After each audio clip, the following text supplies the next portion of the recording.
Changement de méthode. La ministre du Travail Astrid Panoyan-Bouvet a dit souhaiter que la négociation sur l'assurance chômage reprenne très rapidement. Sans nouvelle lettre de cadrage, dans un entretien à Ouest France publié en ligne vendredi 4 octobre. Nous voulons que cette négociation reprenne très rapidement, mais je ne souhaite pas qu'il y ait de nouvelles lettres de cadrage. Ce qui n'interdit pas que l'État et les partenaires sociaux se parlent, au contraire, a déclaré la ministre. Mais cette dernière l'assure, nous voulons redonner la main aux partenaires sociaux.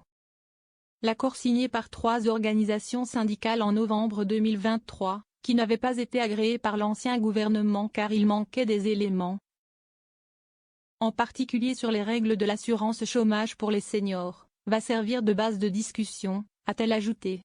Un nouveau décret de prolongation en attendant.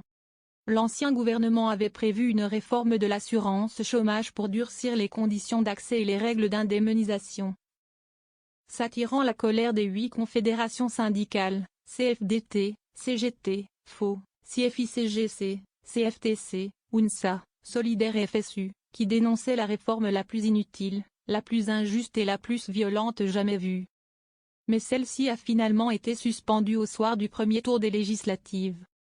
Un décret a alors été pris pour prolonger les dispositions jusqu'à fin septembre afin d'éviter un vide juridique. S'il faut proroger les dispositions actuelles de quelques semaines par un décret, nous le ferons, a prévenu Astrid Panoyan-Bouvet.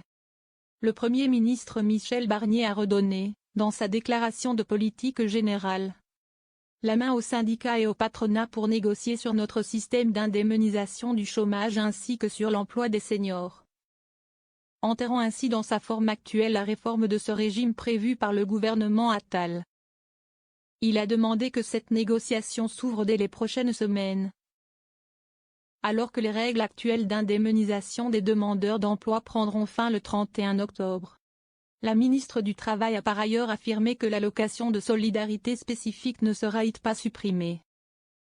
J'ai demandé, et obtenu, qu'on sorte cette allocation de toutes les discussions budgétaires et qu'on ne la supprime pas en l'état.